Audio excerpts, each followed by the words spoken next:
know that it is essential to reach your church community where they are with messages that resonate with them. But when serving a multi-generational church, it's hard to choose one platform or communication style that reaches everyone. In today's episode, we'll discuss how to identify your audience, choose the right channel, and craft messaging that connects. Hey there, church communicator. Welcome to the Church Juice podcast, where we are energizing church communications one 20-minute episode at a time. I am Brian Haley, the producer of Church Juice, and I'm joined, as always, by my co-host, Jeanette Yates. Hey, Jeanette. Hey, how's it going? It's going well. I'm excited about today's topic. We are talking about communication, obviously. Yeah, We're talking about how we communicate to different audiences or different generations, right? Yes. Yeah, I think sometimes like especially when you're like in the world of marketing, it's like identify your target audience and, focus on them. And that we do that in the church communication space as well, but we do have multiple demographics typically in a church, and like how do you do that? I think is something that we need to make sure that we hone in on. Yeah, I mean, there are some churches who have a pretty clear demographic that they reach or whatever, college age, young married, something like that. But for a lot of churches, the congregation is spread across. Maybe it's multiple generations of a family, that kind of thing. Or you just have clusters of, maybe early retireds, and then you have young families and kids and whatever. So we spent a lot of time talking about, like you were just saying, kind of talking about creating or identifying your target audience or creating personas. But how do we communicate to a wide array? When we're talking about a 25-year-old and a 75-year-old, they probably need communicating to differently, right? So that's what we're talking about today. Yes, and I'm going to try to stay on task today because I love talking about multi-generational churches, because all the churches that I've served in have been multi-generational, and I mean college, youth, college, young families, sandwich generation families, baby boomer generation, like we've had like the whole gamut of people, and trying to figure out what needs to be communicated, when it needs to be communicated, and how it needs to be communicated are all things that you have to consider. And so it's something that I worked really hard on in my own experience as a church communicator. And so I think it's really important to make sure that people are looking at all of those pieces. Yeah, absolutely. I would say that the first thing when we're kind of talking about creating communication for several audiences is to actually figure out who your different audiences are. So you may have two, you may have four kind of key target audiences, but you need to actually identify who those audiences are. So creating those personas like we've talked about before, some generalizations about one group of people. You can create that, because I think it's important to identify who those key targets are, because otherwise you turn into the church who says we just want to reach everyone, or our audience is everybody. Well, no, you still have people that are part of your church, or that are more likely to be attracted to becoming part of your church. So identifying who those audiences are, I think is a really important step. And I think we've talked about this before too, how, you may have a church where the demographic is maybe, it's a church that's been around a while. Most of the people there are, empty nesters, all that kind of stuff. And you figured out how to communicate to them pretty well. But then that there's, your community, maybe a lot of young families are moving in. Right. And you want to reach out to those young families. Well, in order to be able to connect with them and communicate with them and let them know, like, hey, we want to help, we want to serve you, we want you to be a part of our community, we're inviting you. You have to know how to communicate with them. So sometimes you have to use a different strategy or a different set of tools and strategies for your outreach communication versus like what's going on in there. And then when you get those new families in, you're going to have to say, okay, we were just using a paper bulletin, but now we might need to use other types of things as well. So I think that's something to consider. And also the audience, when we're talking about like identify your audience, we're specifically talking about who you're communicating with. So you might have a children's ministry, but who you're communicating to about children's ministry, the audience isn't children, it's their parents. Right. or their guardians. Absolutely. Right. And so kind of think of it that way too. So it's not just like, okay, we have all these ministries, those are all of our audiences, not necessarily. When we talk about finding your key audiences, that can still be kind of vague sometimes, right? There are some easier ways to figure out who your key audiences are. Of course, you can make assumptions or kind of think through, like, who do we see on Sunday? But you can also look at actual information and figure out, okay, we kind of have clusters of people in these age groups, or what other kind of demographics does your church care about? Maybe it's, what part of the city people live in, or different things like that.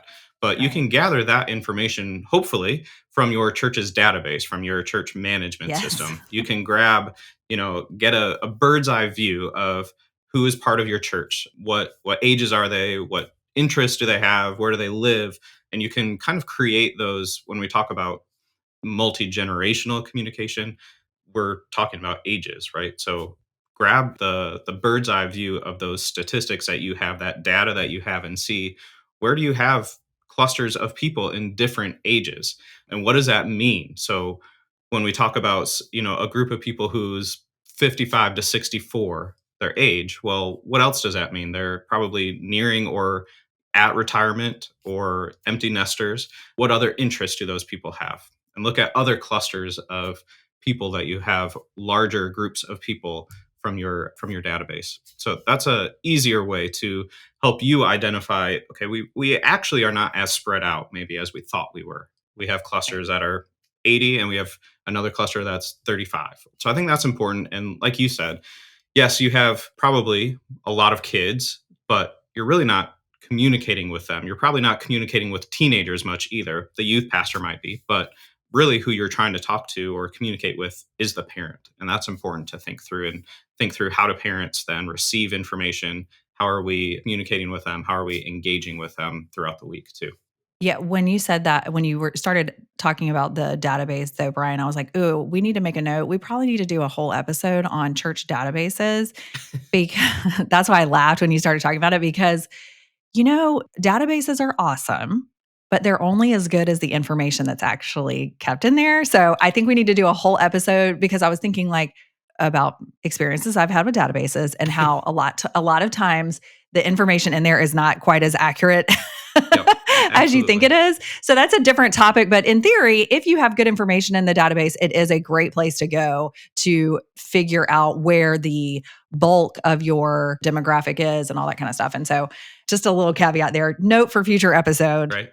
future episode coming on church database management. Okay. Well, that's a good point too. If Because there are a lot of churches where their data isn't the greatest, or maybe slightly outdated, especially since the pandemic, because Yeah. things have shifted and changed, right? So another way, if you can't rely on your database or your management system to provide reliable, accurate, up-to-date information, then maybe you want to, as much as I hate saying this, maybe you want to consider doing a survey for people who are there on Sunday, or figure out, what are some other ways where we can quickly capture people's information, even anonymously, where we can just Right. kind of grab some of these things to help us identify who our core age groups and audiences are. So there's some other ways that you can do that. Yeah, if you can't rely on your database information, which is, I think that's fairly common.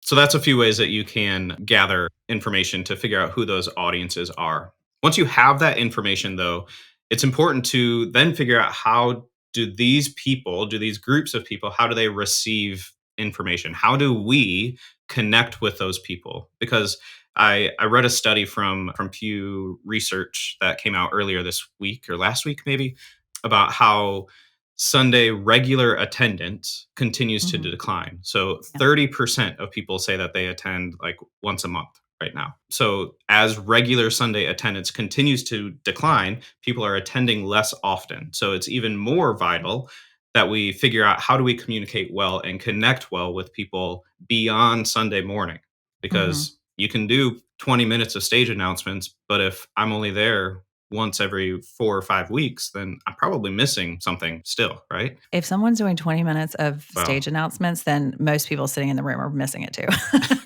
They are course, tuning out. that's a whole different I know, I topic. know, I know. Yes. I was like, "Oh my Please goodness." don't do 20 minutes of stage announcements. The point is, don't do stage announcements because Right. people aren't there consistently, generally speaking. So how do we break through the noise then? How do we connect with people who are coming less often and who are, bombarded with more and more messages than ever before in more and more ways? Right. So, one of the things that you have to do is figure out where your target audience is. Like, where are they getting their information, Yeah. period. Yep. And for some people, that's if they want to know something about the church, they're going to come to the church and they're going to be in that Sunday service and they're going to, listen to the announcements or look at the slides. For other people, they'll be maybe watching online. Other people, they're going to call the office or they're going to go to your website. Mm. So, those are a couple things to just consider is like when people are on our campus, how are we sharing information with them? But when people interact with us online, can they get the information that are looking for? Right. So, make sure you have that website presence. And really, at this point, regardless of the demographic, you're going to need to be on social Mm. because the studies are showing, and I don't have like, you're like, Pew Research study. Every time I look at stats about this, it always blows my mind. But like, all age ranges are on some form of social media pretty much. And so, it's not that that is the only place you should be, and it's certainly there are definitely reasons we can talk about this more in a minute, but there's definitely reasons to not do that. But you're going to want to figure out where they are. So website, social, we all hear it all the time. The young folks are on their phone. Well, you need to find ways to reach them on their phone, right? Is that calling them? Is that texting them? Is that sending them a DM through an app? Like just figure out where they are. So figuring out where they are. And then wherever that is, create content that's appropriate for that particular platform. Yep. So create appropriate content for social, that for mobile. And then also I mentioned like, some people, because at my church, this happens, some people call the church. That's what, if they want to know something, they just call the church. Well, make sure that your person that's answering the phone has the information they need. Mhm. So they're not blown off guard. So, I mean, this is some basic stuff, but we don't think about it, right? So that would be my initial thing I'm thinking about is like figure out where they are and then think about, okay, what do I need to get in that particular place that will connect with them and tell them what they need to know and what we want them to know about God or, our church or whatever. I would say that the other part of crafting engaging content, regardless of the platform, is also when you have better information about who your audiences are, who you're communicating with, you can do a better job of segmenting how you're communicating Yes. with them. So I'll just hit on email for a second because most people have email and that's pretty easy. But you can create different lists of people who want to know information about what's happening in kids ministry Right. or whatever else is happening, the men's breakfast. You can create tons of segmented communication and tailor how you are communicating to specific audiences, Right. because when you tell me things that I don't care about or that don't connect with me or are not relevant to me, then I start to tune you out, right? Or if you Yes. communicate with me too often with irrelevant information for me, then I start to ignore most of the messages or a lot more of the messages, regardless of I feel really connected to the church. What I'm Right. getting is not relevant to me. So just subconsciously, even you start to tune that out. So the more that we can continually craft and create and connect relevant information for our Yes. different audiences, the better off we are to make sure that people know what they need to know when they need to know it, and that they are continually connected and engaged to and with your church.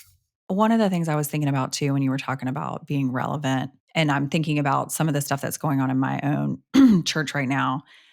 Sometimes something is relevant and important, but the Hmm. person that you're trying to communicate it to doesn't understand Yeah. why it's relevant.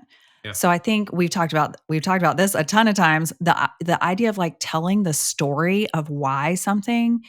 does matter to them, even if they don't understand why. Like this is an important thing. This is why it's important to you. This is why this matters.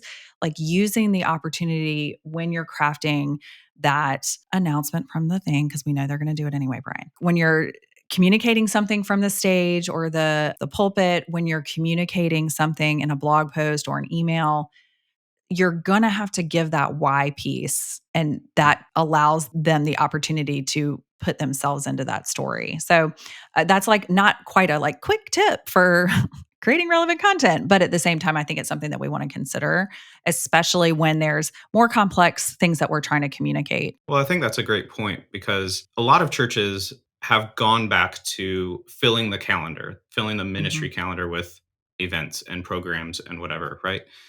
So, what we end up doing as communication people is just throwing all the details at people. Well, that Right. doesn't really compel me to want to be involved in the Wednesday night program when all I know is that it starts at 6:45 in the gym, right? Mhm. So why do I want to be a part of that? I think that's a great question to ask. What Right. is the story that you are trying to tell?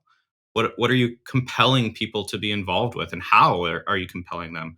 I think that's a really great way to a great point that you made to connect with people and to really break through the noise. If you can compel me to take action or compel a Right. certain emotion in me, then that might drive certain action too. Well, and I just was thinking about this as you're talking in relation to that segmenting the message. So let's take the Wednesday night happens at 6 p.m. at the gym. Well, depending on your demographic that you're communicating to, the reason to come to that is different. So, like Absolutely. for some, it may be, hey, join us for dinner. It's a great time for fellowship. That's a big word. And I don't know about you, but that's a big Hmm. word in our denomination. We talk about some fellowship. We're going to come for some fellowship, catch up with people in the week. That's the reason to come. And that may be for like an older demographic, let's say. And then for families, you're saying, hey, we're the kids, we have this great thing going on for the kids. Your kids will get to spend some time together and they're going to be learning this or that. And then parents can either enjoy time in fellowship and, hanging out, or, there's a class for them to take or something, there's something for them to do. And so, but you wouldn't, if you send out one email, let's say to the whole, or emails to the whole list, or put one social post for that's targeted towards everyone that either says all of that or just one of those, then you're Right. excluding half the people. So I think that's an important piece too, that you can actually encourage people to come to different things at your church for different reasons, depending on what might seem more relevant to them. Absolutely. So if you're watching or listening to today's episode and you're thinking through, I have seniors that I need to communicate with, I have empty nesters, I have middle age, mid family, I have young families. That's a lot of segments. That's a lot of audiences to communicate and to try to connect with individually or segmented, which creates a lot more work, right? Right. So I can just hear the Mhm. communication leader as you're watching and listening asking, well, I don't have the time for that. How am I supposed to do all this with the limited time and resources that I have? So I'm curious, how do you think that communication leaders can do this, can segment their communication to specific audiences in a relevant way within the time frame and resources and, all of that on their plate? Instead of focusing on social, and the reason I'm not going to focus on that is because social is not something that you can really control whether or not the message actually gets to the person. Algorithms are going to algorithm, and you don't know if your post or Facebook event or whatever is going to get there. So while it's important to have something and post content there, if you really are trying to get an important message, or you're trying to communicate or connect with the people in your church, you're going to want to use email, and shocker, I think texting is also very important. Um, and so I'm just thinking about how using a platform that allows you to have a whole list, and then so you can have the list for when you want to text and email everybody. You have and then you segment that out. The segments are done. So every time, once you do the segments, they're done. You don't have to segment out every single time. Mhm. And then I would also say, okay, now let's say we have to send something to our youth parents. So you would email them the email that you need to tell them something. But then I would also, because I'm a parent of a youth, I would tell you, if you really want me to look at that email, you're going to have to text me and tell me that you sent me an email. And then I'll go look at it, Okay. do what I need to do. Yeah, So I think that's something too, is like sometimes all the time, you should never just use one method, absolutely. right? You should always use multiple. But I think doing that. And then I think too, the best thing to do to make sure that you're not spending too much time crafting messages and scheduling messages and typing emails and all that kind of stuff is to plan it. Like, is to really have an event calendar for your church, content calendar for your social, and then also a communication schedule for what needs to be communicated when. And schedule, I think we talked about this with time management. Mm, You're going to have to schedule time to just sit down and do it. But then if you do that, then it's done and you can move on. right. So I think part of it is like, it seems daunting when you're thinking about, I have to communicate all of these messages all the time. I feel like I'm spinning. Schedule, like Yeah. scheduling matters, time blocking matters. And that helps you have the bandwidth you need to communicate what you need when you need to do it. That's a great point. I was going to say plan ahead. So I think you hit that on the head. I know that a lot of churches are working last minute, but Mhm. the more that we can plan ahead, or the more that, as you are working on the men's breakfast event, then the more that you can plan ahead and, like you were saying, kind of batch that, you can Yeah. create all of your different men's breakfast was a terrible example, but you can create all of your different segments right there and how you communicate or what story you're telling for these different audiences. You have it done right at one time, and then you just schedule it out.